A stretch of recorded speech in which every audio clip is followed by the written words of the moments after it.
स्वः तत्सवितुर्वरेण्यं भर्गो देवस्य धीमहि धियो यो नः प्रचोदयात्।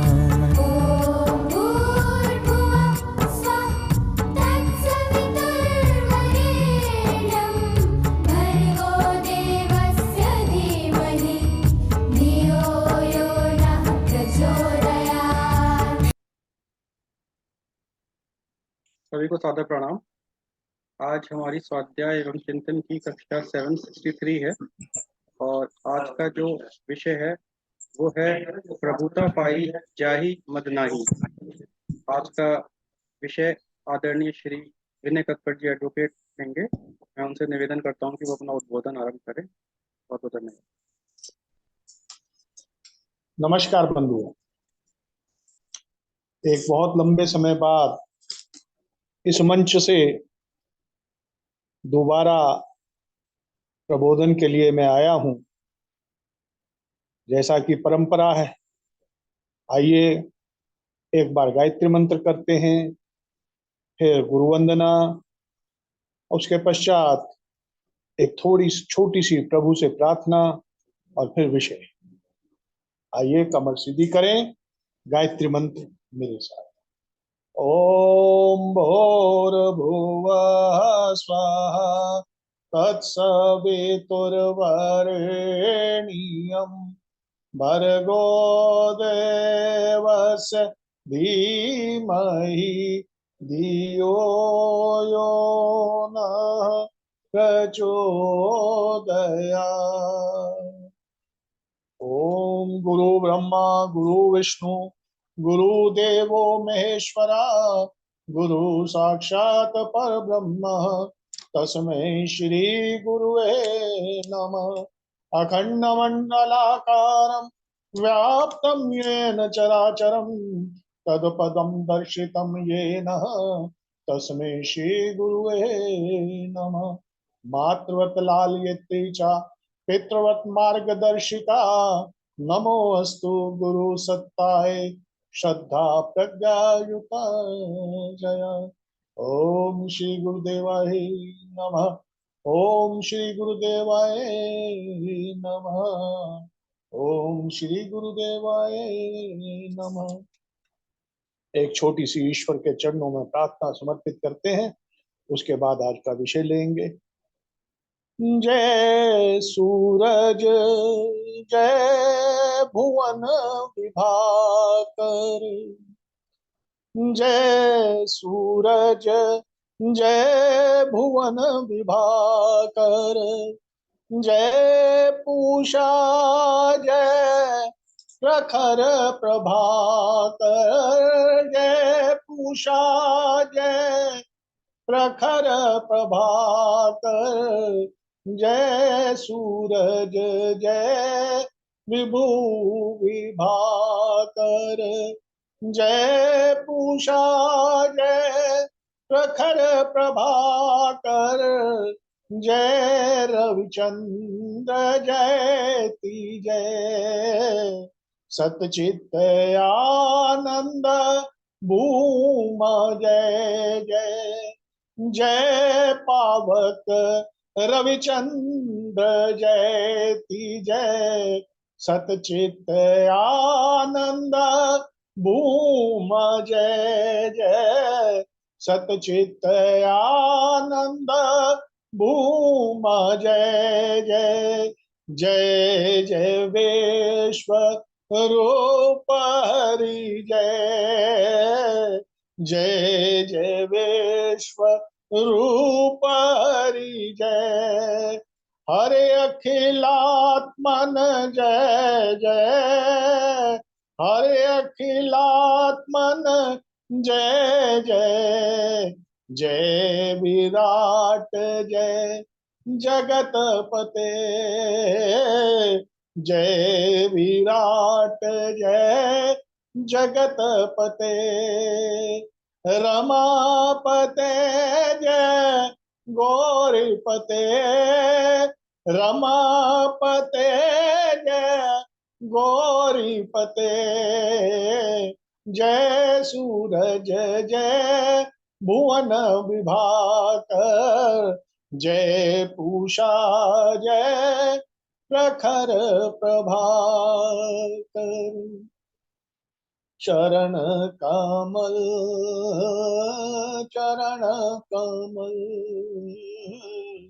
चरण कमल चरण कमल चरण कमल बंदो हरि राई, चरण कमल बंदो हरि राई, चरण कमल बंदो हरि राई।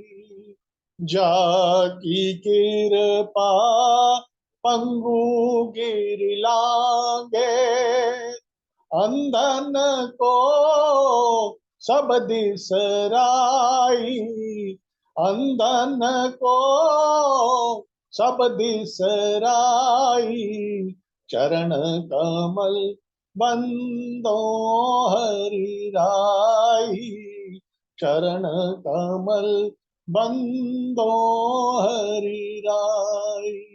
बहरा सुनता गूंगा बोले, बहरा सुनता गूंगा बोले, रंक चले सिर छतर धराई, रंक चले सिर छतर धराई, चरण कमल बंदो हरि राई, चरण कमल बंदो हरि राई। सूरदास के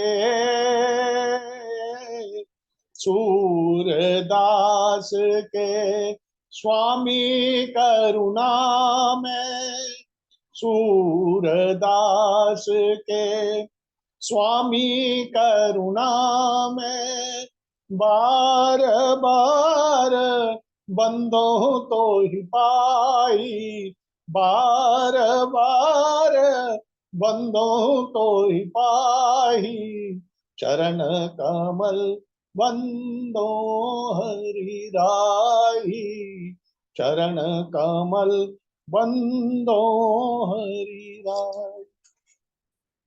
आज के इस स्वाध्याय चिंतन में उपस्थित सभी बंधुओं को सादर प्रणाम करते हुए आज का विषय प्रारंभ करता हूं।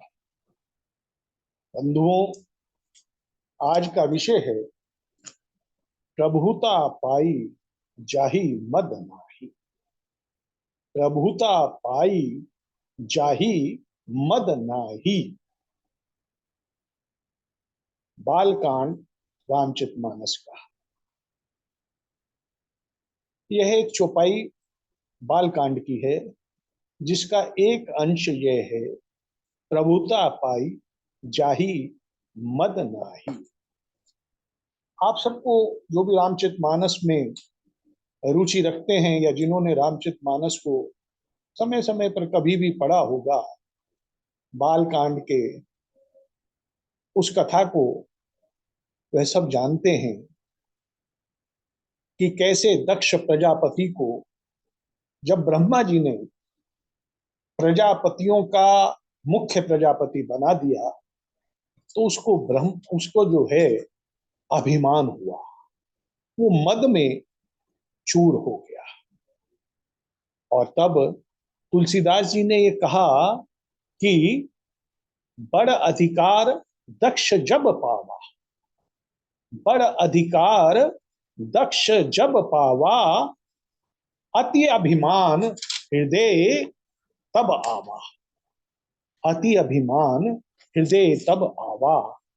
नहीं को अस जग माही, नहीं को अस जनमा जग माही, प्रभुता पाई जाहि मद नाही। जब दक्ष प्रजापति को बड़ा अधिकार मिल गया तो उसमें अभिमान आ गया, उसमें मद आ गया।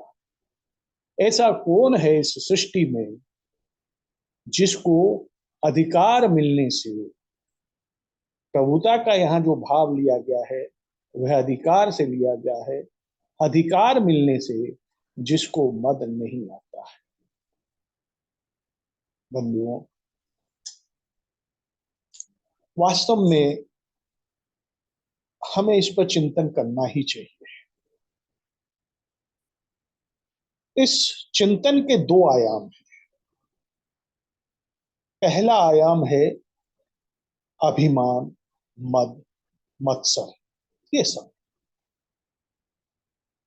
और दूसरा आयाम है इसका, इनका निराकरण, इनसे छुटकारा कैसे पाया जाए। क्या हम जीवन पर्यंत इस मद, अभिमान में चलते रहें और अपनी ही लीला को समाप्त करके अपने नाम के साथ अभिमानी इत्यादि इत्यादि विशेषण लगवा करके चलते बने, या हम अपनी इस बुराई के ऊपर विजय प्राप्त करें, और विजय नहीं भी प्राप्त कर सके तो कुछ तो ऐसा करें कि हम एक सीमा तक, एक सीमा तक अपने अभिमान पर नियंत्रण कर सकें, अपने मद पर नियंत्रण कर सकें। तो मैंने दो आयाम बताए। पहला आयाम मद, अभिमान। दूसरा आयाम उस पर नियंत्रण और उसका निराकरण। बंधुओं, मनुष्य जब पैदा होता है वो इस त्रिगुणात्मक प्रकृति के अंदर पैदा होता है, और वह अपने भीतर इनबिल्ट तीन गुण लेकर के पैदा होता है, सत्य, रज और तम। ये तीनों ही गुण, सत्य, रज और तम, ये पूरी प्रकृति जो है इसको त्रिगुणात्मक प्रकृति कहा गया है। इसीलिए इस त्रिगुणात्मक प्रकृति में सत भी है, रज भी है, तमस भी है। अब यह अलग बात है कि किसमें कितना तमस है, किसमें कितना रज है, किसमें कितना सत है। परंतु मनुष्य के भीतर, जब हम मनुष्य की बात करते हैं तो मनुष्य के भीतर ये तीनों गुण इनबिल्ट हैं, और इन्हीं गुणों के तहत अभिमान, मद, मत्सर ये सब भी आते हैं। लेकिन केवल और केवल मनुष्य को ईश्वर ने एक ऐसी शक्ति प्रदान करी है कि मनुष्य अपने अवगुणों को गुणों में परिवर्तित कर सकता है। मनुष्य चाहे तो वो अपने जीवन में, अपने जीवन के किसी कालखंड में तमस से रजस की ओर, रजस से सत्य की ओर की यात्रा प्रारंभ कर सकता है,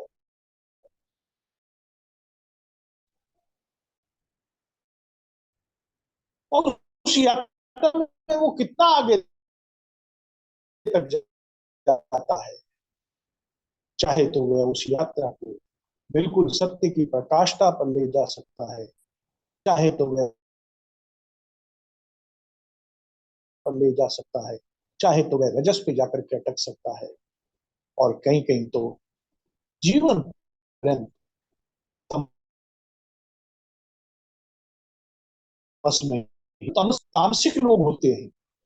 अभी ऐसा नहीं है कि ये उनके, हमारे सबके भीतर है, हम सबके भीतर है। हम कहें कि उस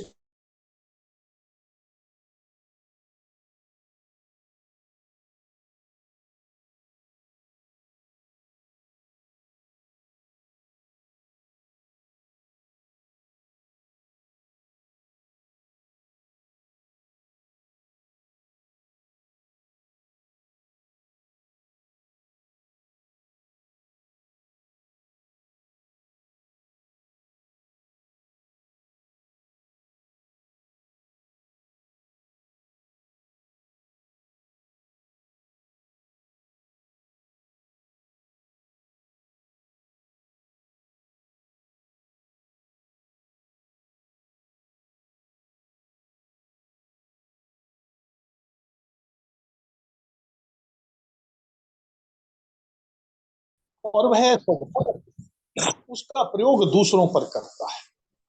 जो भी उसके नीचे होते हैं, वह अपनी प्रभुता, अपना अभिमान, अपना मद, वह सब उनको दिखाता है, वह सब उनको दिखाता है। और जो उसके नीचे होते हैं, जो उस समान बलशाली नहीं है, उस समान अधिकारवान नहीं है, वह उसके अभिमान के सामने झुकते भी हैं, उसके मद के सामने झुकते भी हैं। क्योंकि यदि वह नहीं झुकते हैं तो यह जो अधिकार प्राप्त व्यक्ति है, यह उनके ऊपर यथेष्ट ऐसी क्रियाएं करता है कि वह व्यक्ति ये मानने लगे कि हाँ, इसका ये अधिकार है। आप जानते हैं, उदाहरण के तौर पे हम हिरण्यकश्यप को लेते हैं। उसके भीतर इतना मद आया, इतना अभिमान आया कि वो अपनी तुलना भगवान से करने लगा। ऐसे बहुत उदाहरण है। वो अपनी तुलना भगवान से करने लगा, यहां तक कि वह अपनी प्रजा को यह कह रहा है कि भगवान को न मत मानो, भगवान कुछ नहीं, जो कुछ है मैं हूं, मैं ही भगवान हूं।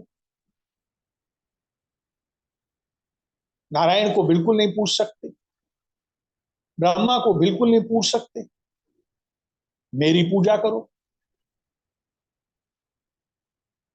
अपने पुत्र को, प्रहलाद को भी प्रताड़ित कर रहा है। जब उसका पुत्र उसे नहीं मानता है, कहता है नारायण नारायण नारायण, तू नारायण नहीं है, उसको मनवाना चाहता है कि तू मान। तरह तरह की यातनाएं, तरह तरह से उसका उत्पीड़न, इतिहास आप सबने पढ़ा है, ये कहानी आप सबने सुनी। और अंत में प्रहलाद की पुकार पर, भक्त की पुकार पर भगवान स्वयं अवतार लेते हैं और नरसिंह का रूप लेकर के हिरण्यकश्यप जैसे आताताई अभिमान का अंत करते हैं। हमने रावण का उदाहरण सुना।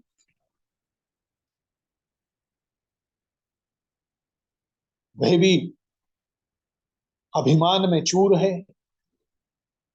सातवें आसमान पर उसका अभिमान, सातवें अभिमान पर उसका मद, भूल गया कि वो जगदम्बा को ही हरने चल गया और हर लाया जगदम्बा को।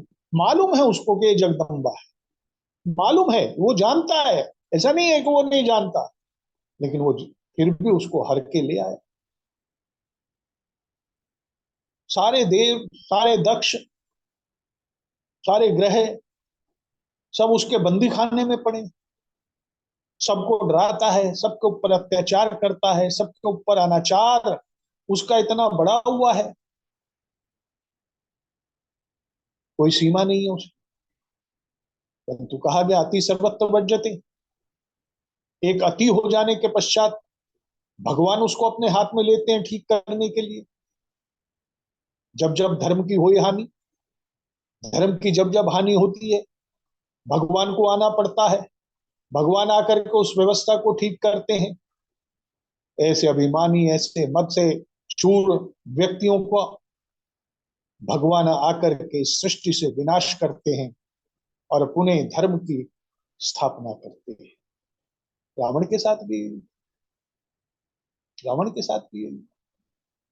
अब ये तो बहुत बड़े बड़े बातें हैं प्रभुता की, हम अपने लौकिक जीवन में, रोजमर्रा के जीवन में देखते हैं। जरा सा अधिकार मिला नहीं और हम दंभ में पागल हो जाते हैं, अपने घर में भी अपने अधिकार को जताते हैं। सुखमय घर को हम दुखमय बना देते हैं, सुखालय को दुखालय में परिवर्तित कर देते हैं। आखिर क्यों? हम अपने अभिमान का, अपने दंभ का पोषण करना चाहते हैं। और जब तक हमारे दंभ का, हमारे अभिमान का पोषण नहीं होता है, हम उसके लिए किस हद तक भी शोषण करना चाहें, हम शोषण करते हैं।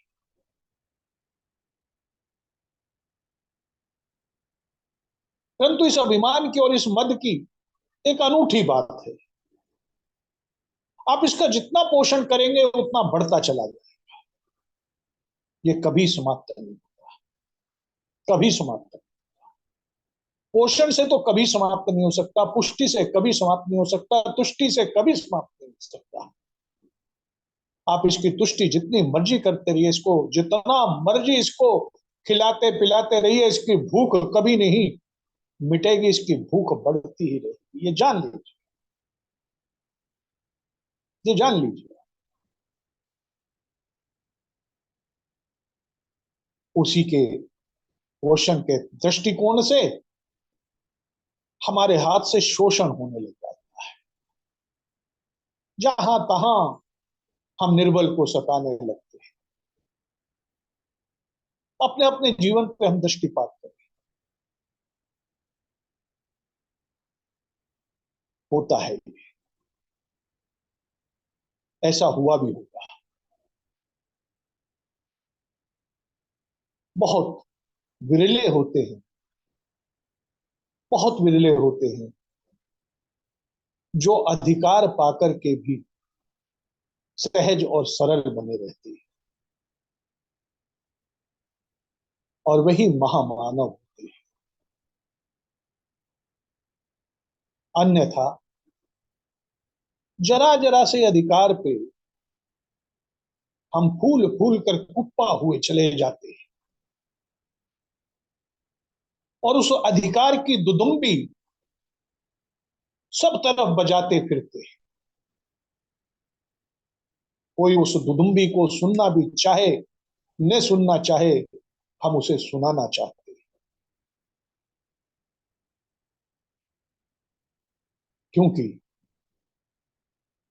प्रभुता पाए चाहे मद ना आए, तो मद आएगा ही है।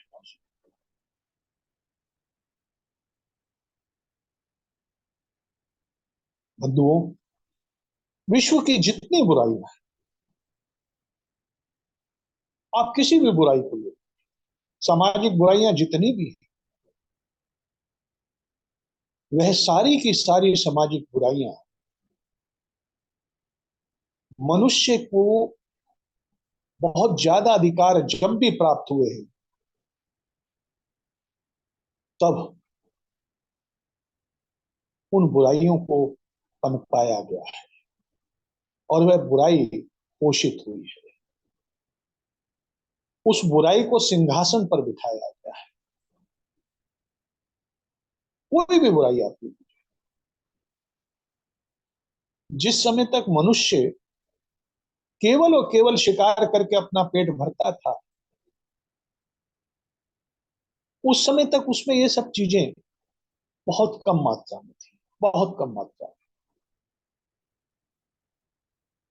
परंतु जैसे जैसे मनुष्य सभ्य होता गया और उसने खेती बाड़ी करनी प्रारंभ करी, क्योंकि पहला मनुष्य का जो उद्यम है वह खेती है। उसने जब खेती प्रारंभ करी, तो कुछ बलशाली लोग जो शरीर से सौष्ठव थे, जिनके पास ये था कि वो ज्यादा बलवान हैं, उन्होंने जमीनों को अपने कब्जे में लिया, और जमीनों को अपने कब्जे में लेकर के उनको जमीन पर खेती कराने के लिए जिन व्यक्तियों की आवश्यकता थी, अपने में से ही जो कम सौष्ठव थे, जो शरीर से दुबले पतले थे, दुर्बल थे, उनको उन्होंने मजबूर किया कि वो उनके खेतों में काम करें। और केवल मजबूर ही नहीं किया, उनको जानवर जैसा कार्य करने के लिए भी प्रेरित किया, उत्प्रेरित किया और करवाया उनसे। इसी ने प्रथा ने आगे चल करके दास प्रथा का जन्म दिया, जो विश्व की एक हर देश की बड़ी बुराई दास प्रथा थी, वह भी इसी से निकली। प्रभुता प्राप्त लोगों ने जो निर्बल लोग थे उन लोगों को खरीद फरोख्त करके, उनकी बोलियां लगा करके, सरे राह चौराहों पर उनकी बोलियां लगा करके उनको अपने लिए मजदूर के रूप में काम करने के लिए खरीदा, और केवल खरीदा ही नहीं, जुल्म करने का लाइसेंस प्राप्त किया। इन प्रभुता प्राप्त लोगों ने कानूनों में ऐसे संशोधन करवाए, उन लोगों को पर जो जुल्म हुआ, उनको जो मारा गया, पीटा गया, कोड़े लगाए गए, अगर वो मर भी जाएं तो भी कोई उनके ऊपर अपराध सिद्ध नहीं। मर गया, कोड़े मारे गए, उनको मजबूर किया गया गलत गलत काम करने के लिए। उनको आखिर किसने कराया? ये प्रभुता से आ। और ये एक बात बड़ी और अजीब है कि प्रभुता प्राप्त लोग जो हैं, ये होते तो मुट्ठी भर हैं, पर इनका संगठन, इनका संगतिकरण वो बड़ा विशाल हो जाता है। और ये सिस्टम को अपने लिए प्रयोग करना सीख जाते हैं, और सिस्टम से, व्यवस्था से ऐसे कानून बनवा लेते हैं जिससे इनके अहम की पूर्ति होती है, अभिमान की पूर्ति होती है, मद की पूर्ति होती है। और बड़ी विचित्र बात है कि ऐसे प्रभुता वाले मद से आध्यात्मिक लोग भी, जो धार्मिक, तथाकथित धार्मिक लोग हैं, वह भी नहीं बचे। आज के इस दौर में उनका मद तो हमेशा सातवें आसमान पर रहता है, और अभिमान में इतने चूर रहते हैं वो, आम जन से दूर रहते हैं। वो कुछ मुट्ठी भर प्रभुता संपन्न लोगों के साथ मिलकर के यथोचित परिभाषाएं धर्म की देते हैं, और इस प्रकार से परिभाषित करते हैं व्यवस्थाओं को, इस प्रकार से मार्गदर्शन देते हैं कि प्रभुता प्राप्त लोगों का हित चिंतन होता रहे, और वह प्रभुता प्राप्त लोग नीचे वाले लोगों को अपने हित साधना के लिए प्रयोग करते रहे। विश्व में ऐसा एक लंबे समय से देखा गया, और यह विश्व पूरी तरह से किसी भी बुराई से मुक्त नहीं हो पाया, क्योंकि बुराई से मुक्त तभी हो सकता है जब अहंकार से मुक्त हो, और अहंकार से मुक्त ना तो व्यवस्था होती है, न उस व्यवस्था को चलाने वाले होते हैं, न उस व्यवस्था को समर्थन देने वाले होते हैं। लेकिन यहां एक और बड़ी बात है,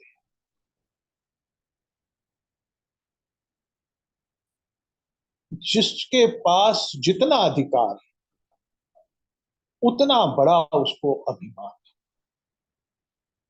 कम अधिकार हैं तो उसके ऊपर जो बैठा हुआ ज्यादा अधिकार प्राप्त है, उसका अभिमान वहां उस पर नहीं चल पाता, और वह जो ज्यादा अधिकार प्राप्त है, उसके ऊपर जो और ज्यादा अधिकार प्राप्त है, उसका अभिमान, उसका मद वहां नहीं चल पाता।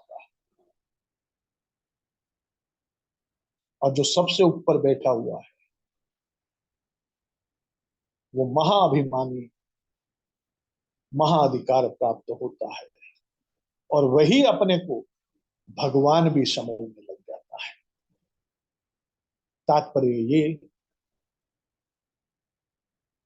कि कम अधिकार वाला बड़े अधिकार वाले से शोषित होता है, बड़े अधिकार वाला अपने से बड़े अधिकार वाले से डरता है, उससे बड़े अधिकार वाला उससे बड़े अधिकार वाले से डरता है।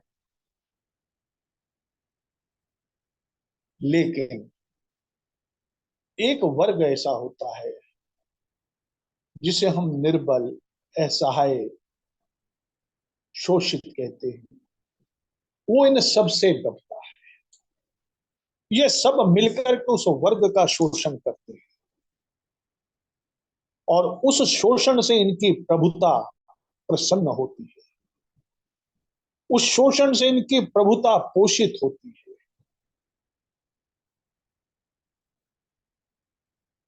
उनके ऊपर जितना ज्यादा ये रोब गांठते हैं उसमें इनको उतनी अधिक प्रसन्नता होती है।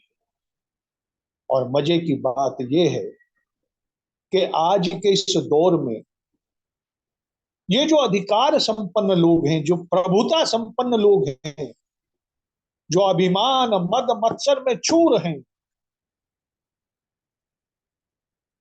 ये कानून को भी आंखें दिखाते हैं। और हम रोजमर्रा के अपने जीवन में देखते हैं कि अक्सर कानून भी इनसे डर जाता है। अक्सर कानून भी इनसे डर जाता है। यानी ये कानून को भी डराने की क्षमता रखते हैं। आज आप देखिए, विश्व में कहीं भी आप चले जाइए, किसी भी देश में चले जाइए, अपने देश की बात नहीं, आप किसी भी देश में चले जाइए, ये जो प्रभुता प्राप्त लोग हैं, जिनको हम प्रभुता प्राप्त कहते हैं, अधिकारों से लेस, जिन्होंने अपने इर्द गिर्द अभिमान का एक चक्र बना लिया है, ऐसे लोगों पर कानून का शिकंजा बहुत समय बाद लगता है, बहुत समय बाद लगता है, जबकि एक निर्बल व्यक्ति को कानून अपने शिकंजे में तुरंत ले लेता है। कई कई साल ये लोग मजे लेते रहते हैं।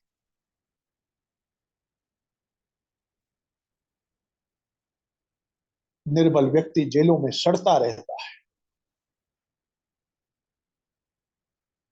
ऐसे में ये कहना अतिशयोक्ति नहीं होगा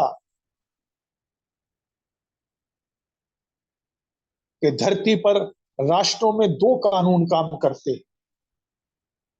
एक कानून प्रभुता प्राप्त लोगों के लिए होता है और एक कानून निर्बल वर्ग के लिए होता है, शोषित वर्ग के लिए होता है। निर्बल और शोषित कानून के शिकंजे में तुरंत आ जाता है, जबकि प्रभुता प्राप्त लोग कानून से बचने के नाना प्रकार के यत्न करके कानून से बच भी जाते हैं और कानून उनका कुछ नहीं बिगाड़ पाता। अपने रोजमर्रा के जीवन में आप लोग ये देखते हो। इसलिए ये जो प्रभुता है,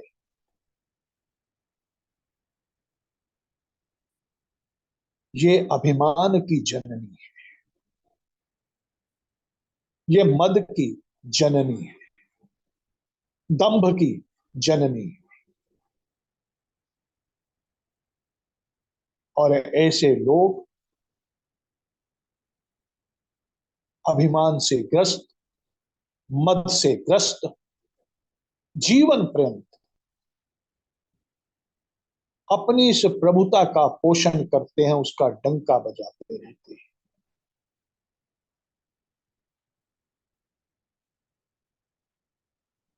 उनकी प्रभुता असहाय पर भारी पड़ती है, असहाय पर उनकी प्रभुता का राज चलता है, निर्बल पर, शोषित पर उनका डंडा पूरा पूरा काम करता है। यह अलग बात है कि एक समय ऐसा आ जाता है जब अन्याय, अनाचार, अत्याचार इतना बढ़ जाता है तो यह निर्बल लोग भी समाज में एकजुट होकर के ऐसे प्रभुता प्राप्त लोगों के विरुद्ध मोर्चा खोल लेते हैं। उसी को हम क्रांति कहते हैं।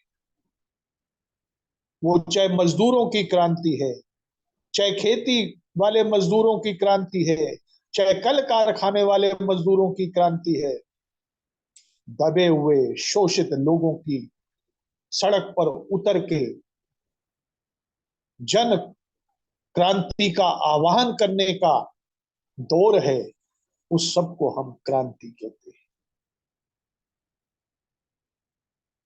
और तब एक वर्ग संघर्ष होता है। कुछ समय के लिए ऐसे प्रभुता प्राप्त लोगों के मद और मत्सर पर रोक थोड़ी बहुत लगती है, परंतु समय के साथ ये फिर पनप जाते हैं, कुकुर मुत्ते की तरह से फिर उगने लग जाते हैं और फिर वही दौर चलता है। अब क्या ऐसा चलता रहना चाहिए? क्या अभिमान, क्या मद, ये हम पर हावी होते रहने चाहिए? क्या मनुष्य को इनसे छूटने के लिए प्रयास नहीं करना चाहिए? क्या हम सरल, सहज, संयमित जीवन नहीं जी सकते? क्या हम ये नहीं कह सकते कि जिस परमात्मा ने ए को बनाया, उसी परमात्मा ने बी को बनाया, उसी परमात्मा ने सी को बनाया है। हम सब एक ही परमात्मा के द्वारा निर्मित हैं। हम सब की क्रिएशन उस परमात्मा ने करी है और वह परमात्मा प्यार का असीम भंडार लेकर के चल रहा है। उस परमात्मा के पास कहीं अभिमान नहीं है, उस परमात्मा के पास मद नहीं है, उस परमात्मा के पास मत्सर नहीं, द्वेष नहीं, कलह नहीं है। वह शांति प्रदाता है, उसके पास अशांति नहीं। वह मार्ग प्रशस्त करता है, उस मार्ग का जो मार्ग हमें शांति की ओर ले जाता है।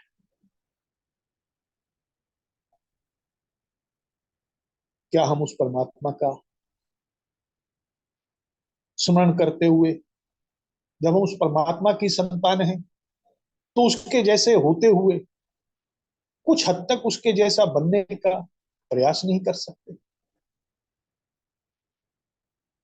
जिन जिन में भी अभिमान है, हम सब में उसका किसी ना किसी, कोई ना कोई फुट हम सब में। तो क्या हम ये नहीं कह सकते, अस्तो मां सद्गमे, तमसो मां ज्योतिर्गमे, मृत्युर्मा अमृतम गमे। मैं अंधकार से प्रकाश की ओर नहीं जा सकता। ये अंधकार है, अभिमान, मद, मत्सर, अविवेक, ये सब अंधकार है। तो क्या हम इस अंधकार में पड़े रहे? चिंतन तो करना होगा, हर व्यक्ति को करना, अपने अपने भीतर झांकना होगा, उन महापुरुषों की बात लेनी होगी जिन महापुरुषों ने इस सब अभिमान, मद, मत्सर, ऐसे ऐसे अवगुणों से जिन्होंने मुक्ति प्राप्त करी है और करी है, ऐसे महापुरुष हुए हैं जिन्हें छूकर भी नहीं गई ये चीजें, तो उन्होंने कैसे प्राप्त कर ली, और हम क्यों नहीं हो सकते? चिंतन तो करना पड़ेगा, चिंतन करना पड़ेगा। और जब हम चिंतन करेंगे तो निराकरण भी मिलेगा। अध्यात्म की राह पर हम जब चलते हैं तो आध्यात्मिक जीवन को हमें जीना पड़ेगा। केवल अध्यात्म में स्वाध्याय कर लेना, पुस्तकों को पढ़ लेना,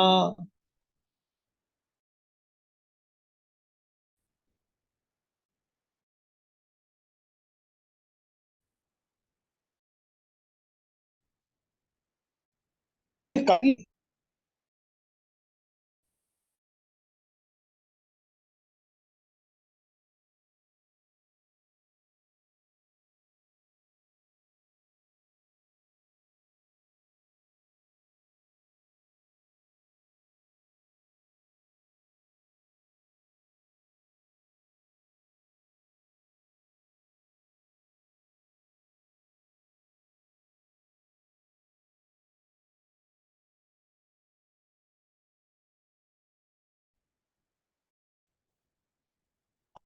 आहुतियां डालना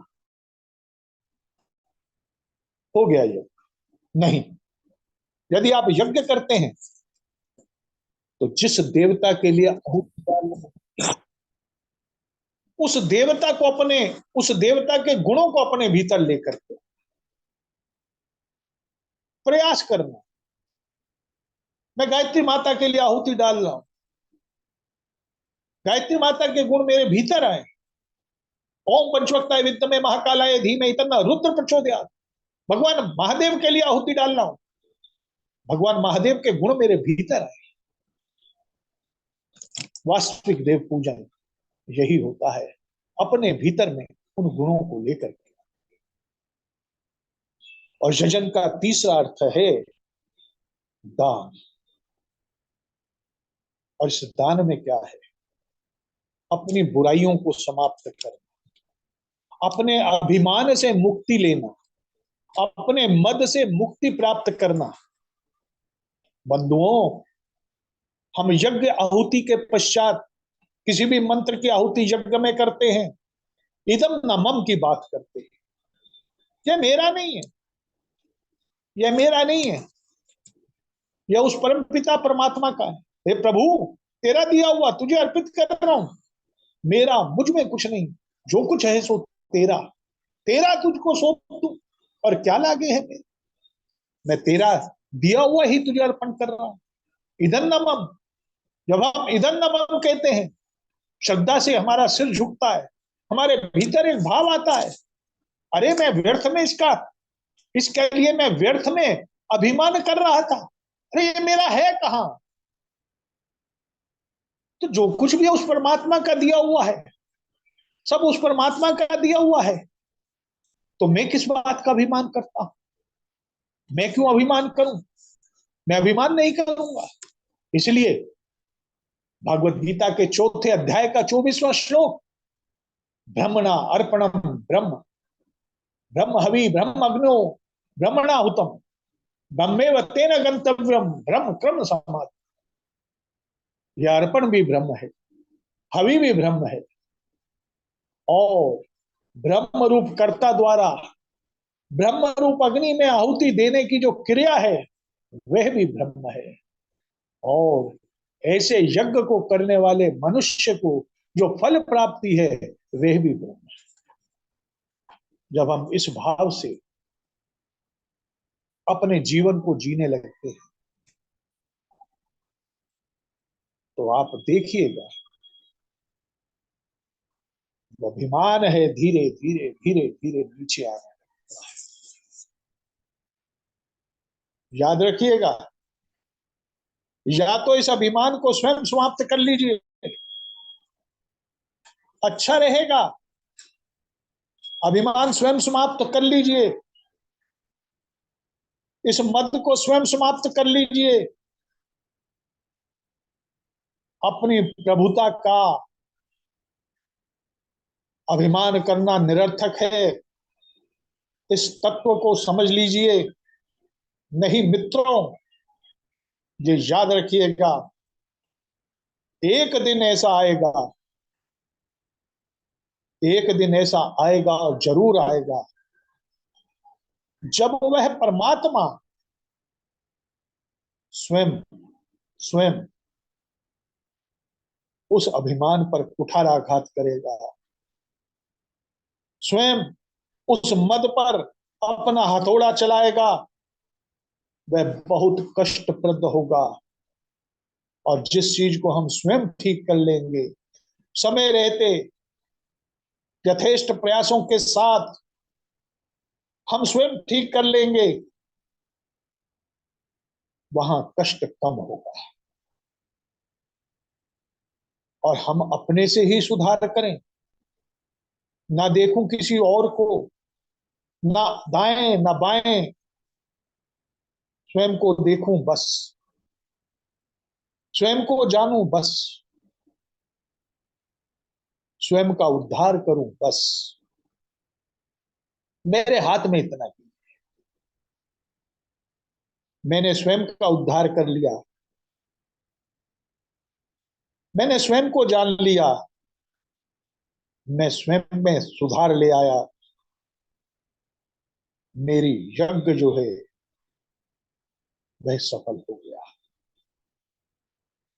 मेरी साधना सफल हो गई, मेरा जीवन सफल हो गया। प्रेरणा लें महापुरुषों से, जिन्होंने इस प्रकार से जीवन जी करके दिखाया। प्रेरणा लें ऐसे सदगुरुओं से, आचार्य श्री राम शर्मा जी जैसे गुरुओं से, जिन्होंने मानव समाज को वह करके दिखाया जो वो कहते थे। अभिमान उनको छू तक नहीं गया था, मद उनको छू तक नहीं गया था।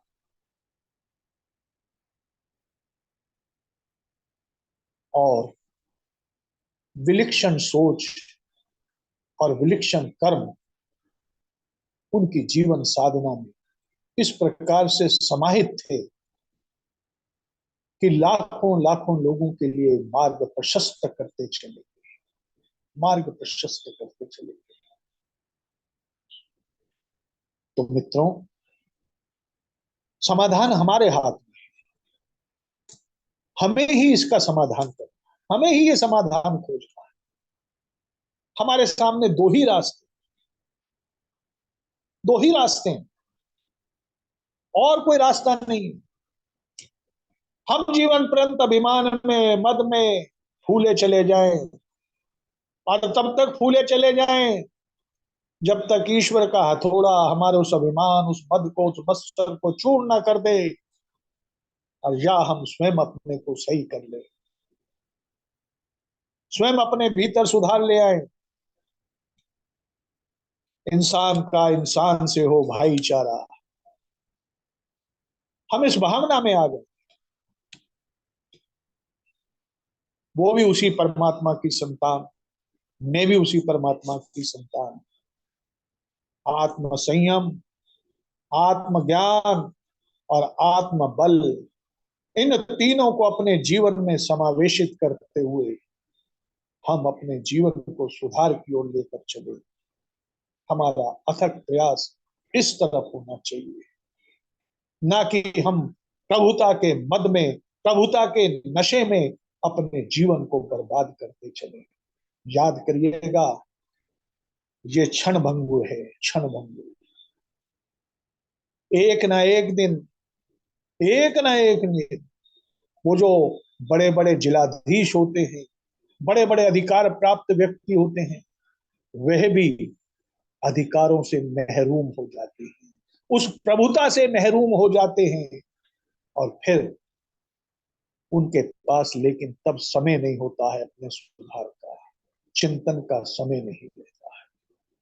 समय है, समय रहते अपने को हम ठीक करें, अपने को हम ठीक करें, हम अपने जीवन को यज्ञमय जीवन बना दें, हमारा जीवन गायत्री में हो जाए, हम अपने जीवन में देवीय गुणों का विस्तार करते चले, और जो हमारे साथ हो उसको भी सुधार करते चले, उसमें भी उन देवीय गुणों का श्रृंगार करते चले, वह भी श्रृंगारित हो जाए उन देवीय गुणों से।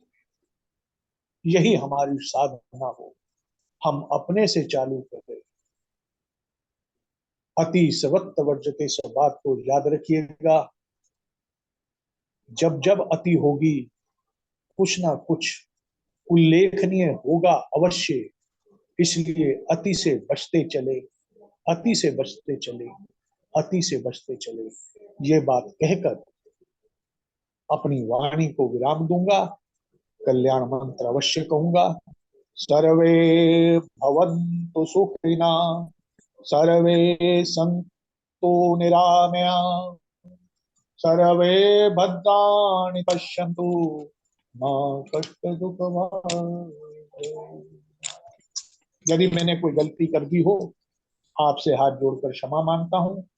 आशा है आप मेरी त्रुटि को क्षमा करेंगे। मैं आपका छोटा सा दास हूं, मैं आपका छोटा सा दास हूं। धन्यवाद।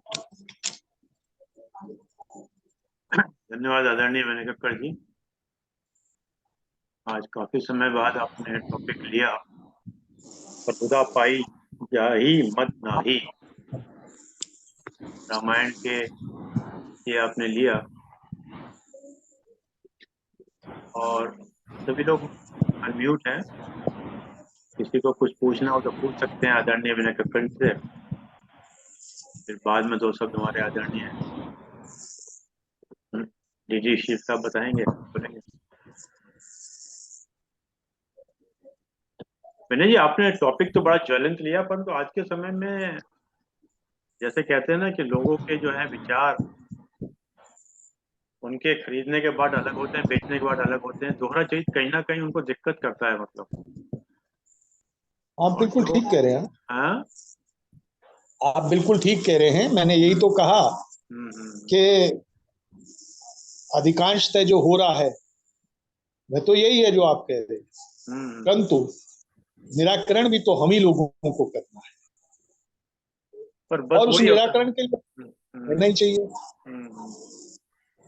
मैंने कहा ना कि ईश्वर का हथौड़ा चलेगा तो जरूर, और वह बड़ा कष्टकारी होगा।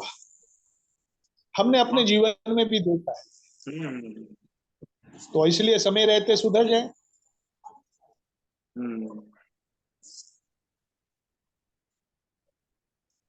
पर फिर वही एक थॉट जो गुरुदेव का काम करता है कि बाकी क्या कर रहे हैं इम्पोर्टेंट नहीं, हम क्या करें इम्पोर्टेंट है। क्योंकि हम बदलेंगे युग बदलेगा, हम सुधरेंगे हम युग अपनी सुधरेगा। ओर देखें बस।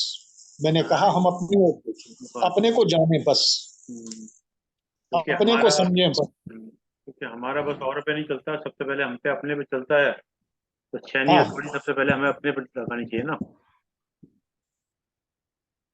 क्योंकि कुछ चीज ऐसी होती है, जैसे कहते हैं ना, जिद हुआ, गुस्सा हुआ, गलती हुई, लालच हुआ, अपमान हुआ, वो उस खर्राटे की तरह होते हैं जो दूसरों को तो दुखते हैं, पर जो स्वयं करें तो एहसास नहीं होता। क्यों? हाँ, बिल्कुल जैसे सही कह रहे खर्राटे हैं। होते हैं ना। तो प्रभुता पाने वाले को उसका एहसास नहीं होता है। वो अधिकार संपन्न है, वो तो अधिकार के मद में है, वो उसका दुरुपयोग करता है, उसको नहीं पता लगता है। परंतु जब उसके साथ होता है तब उसको एहसास।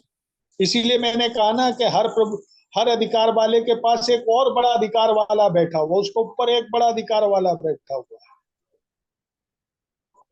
पर मैंने देखा जब तक वो चीज समझ में आई तब तक बहुत देर हो चुकी होती, जब जाने का वक्त आ जाता है उसका। यस, यही मैंने कहा कि ईश्वर का हथौड़ा चलने से पहले सुधर जाएं। ईश्वर चलाएगा जरूर हथौड़ा, और येन केन प्रकरण ईश्वर उसको सबक तो सिखाता है, व्यक्ति को सबक सिखाता है। देर हो जाती है, लेकिन अगर देर होकर के बुढ़ापे में ईश्वर ने उसे सबक सिखाया तो आप समझो उसकी क्या गति होगी। एक तरफ तो बुढ़ापा और दूसरी तरफ फिर और बुरी स्थिति, फिर वो ईश्वर को दोष देता है। लेकिन कृतम लोग के पुरुषों भी जाए थे, उसका निर्माता तो वह स्वयं ही है, दोष क्यों दे रहा है ईश्वर? इसमें जो गुरुदेव का एक थॉट है ना कि कुकर्मी से बढ़कर अभागा कोई नहीं, क्योंकि विपत्ति में उसका कोई साथी नहीं होता। बिल्कुल ठीक, बिल्कुल ठीक, हम्म, यही चीज है। हम्म। वास्तविकता में यही है। इसलिए और मैं सबको, इसलिए मैं कहता हूँ कि अपने को हम समय रहते ठीक कर लेना। है बुराइयां हैं, हम्म, अब पता लग गया बुराई है, बुराई को हमें दूर करना है। और ऐसा नहीं है कि बुराई तो सब में होती है, मैंने कहा सतरज तम सब में है, लेकिन हम तमस से रज की ओर बढ़े, रस से सत की ओर बढ़े, प्रयास तो ये करना चाहिए ना। वो कहते हैं ना, किसी को ख्वाहिशों की मंजिल को क्या चाहिए, ख्वाहिशों की मंजिल को क्या चाहिए, जब कुछ ना हो तो कुछ चाहिए। न जी, बिल्कुल ठीक है। ख्वाहिशों की मंजिल को क्या चाहिए, जब कुछ ना हो तो कुछ चाहिए, जब कुछ हो तो बहुत कुछ चाहिए, जब कुछ हो तो बहुत कुछ चाहिए, और जब बहुत कुछ हो तो सब कुछ चाहिए। मतलब कहीं ना कहीं वो जो संग्रह की जी, प्रवृत्ति है, तो वो जब व्यक्ति में आ जाती है, चाहे वो किसी चीज में आए, तो वो ही कई दिक्कत होती है। अगर हम प्रकृति से देखें तो जो पशु पक्षी होते हैं वो अपनी चोंच में उतना ही लेते हैं जितना उनकी चोंच में आता है। ये आपके दिल से आपकी साउंड बंद हो रही है। पशु पक्षी उतना ही लेते हैं जितना कि उनके सोच में आता जब है। कुछ ना जब कुछ ना हो तो हाँ, जब कुछ ना हो तो जब कुछ हो जब तो कुछ बहुत ना कुछ हो तो चाहिए, जब बहुत कुछ हो तो सब कुछ चाहिए। जब कुछ ना हो तब ना, जब कुछ ना हो तो तो कुछ जब चाहिए कुछ ना। ना हो तो हाँ, तो हो जाएगी वो फिर सब कुछ तो हो जाएगी।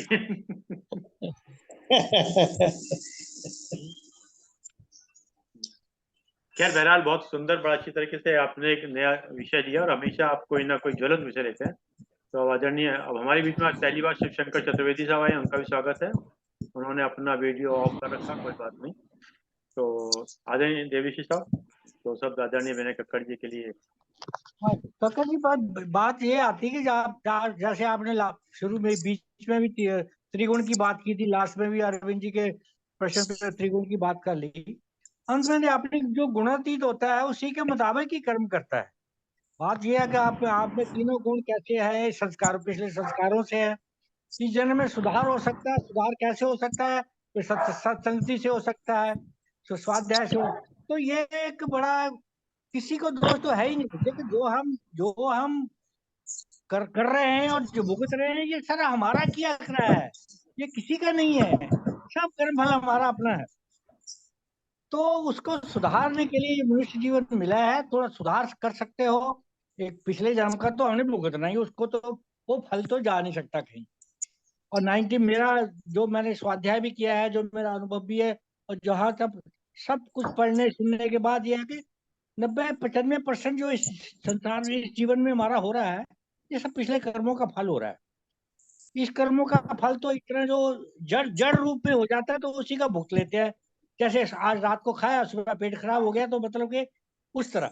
लेकिन जो अच्छे जो कर्म जो जीवात्मा में जाते हैं, वो अगले जन्म में ही भुगतेंगे इसके। और उसका सबसे पहला प्रतिबिंब आता है कि मैं किस माता पिता के घर में पैदा हुआ। सबसे पहला लक्षण ये है। जैसे हमेशा कल बता रहे थे भाई, जब ब्रह्मलीन होने के और भक्ति योग में या योग युक्त में होने में के लक्षण क्या है? तो ये लक्षण ही हमारे कि हम पिछले जन्म में क्या किया था, कौन से परिवार में पैदा हुए, सबसे पहले। तो ये तीनों गुणों के है, जो तीन त्रिगुण का हमारा जो संस्कारों से आए हुए हैं, उसके अलावा तो हम काम ज्यादा कर नहीं सकते, ज्यादा उसी के लिए पे चलेंगे।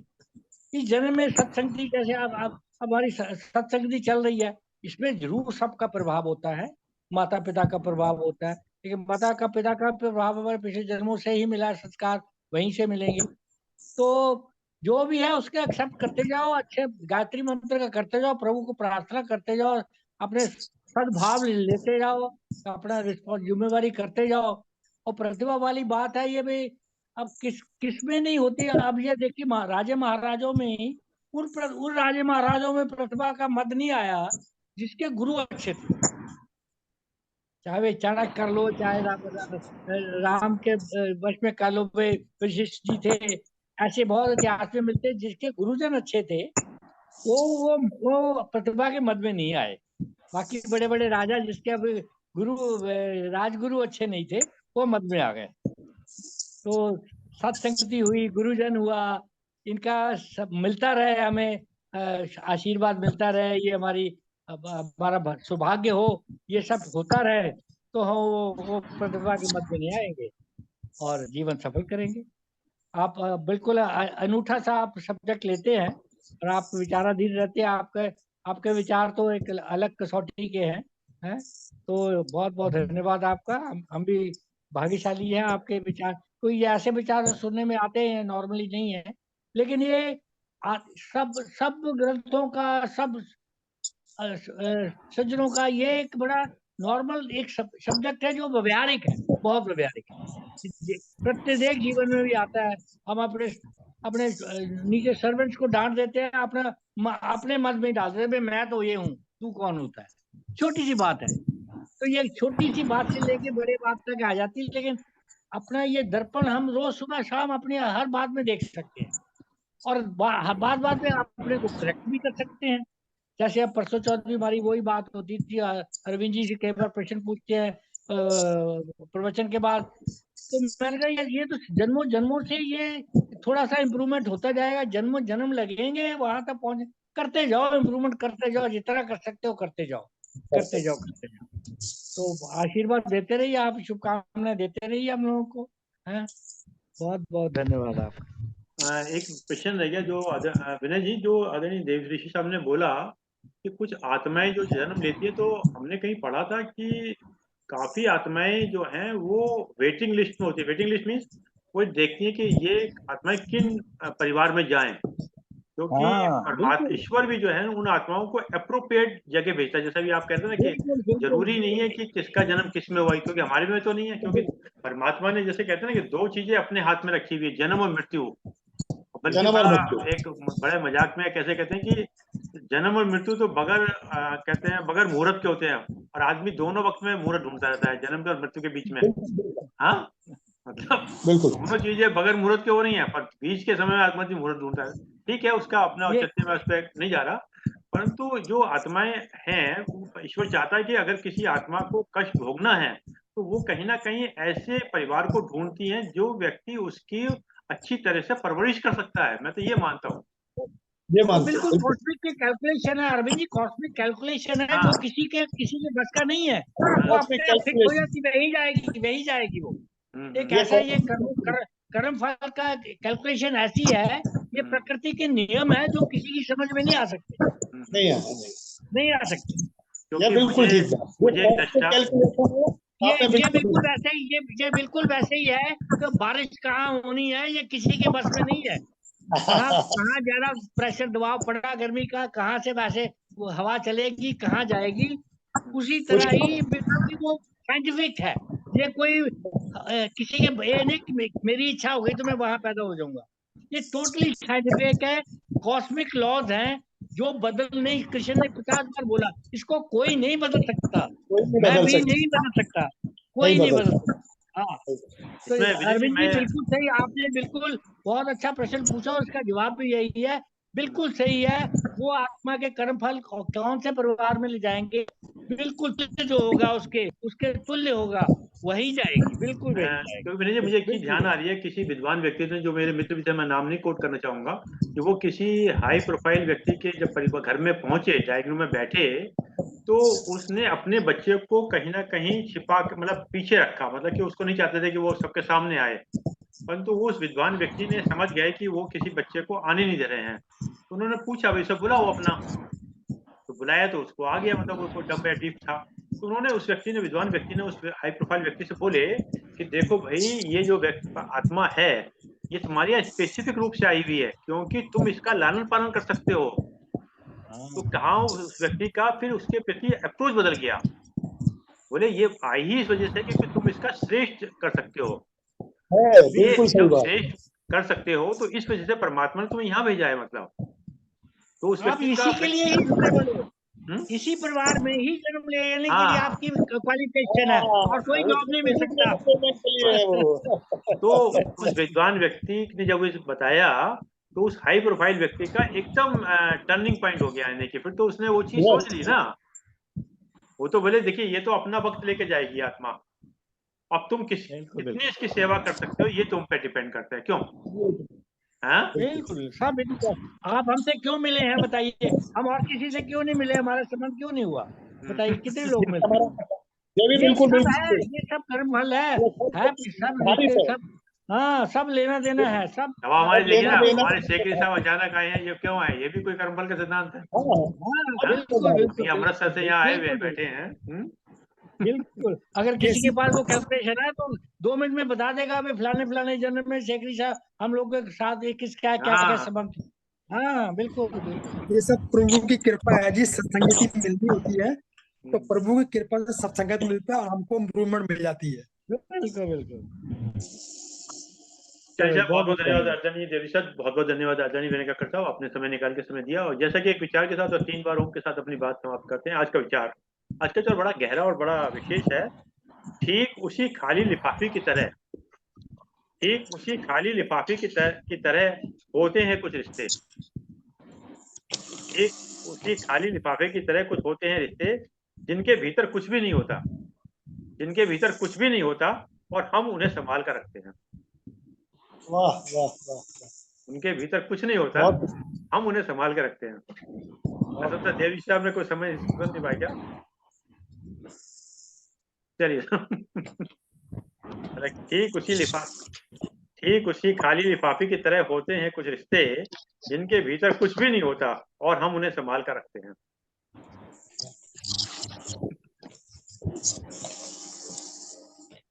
आइए 3 बार उनको चरण करें।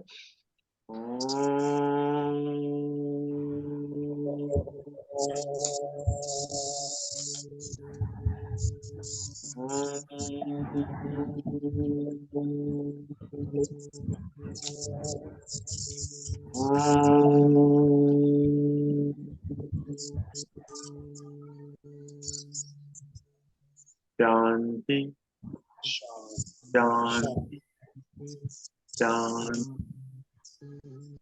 सभी को प्रणाम।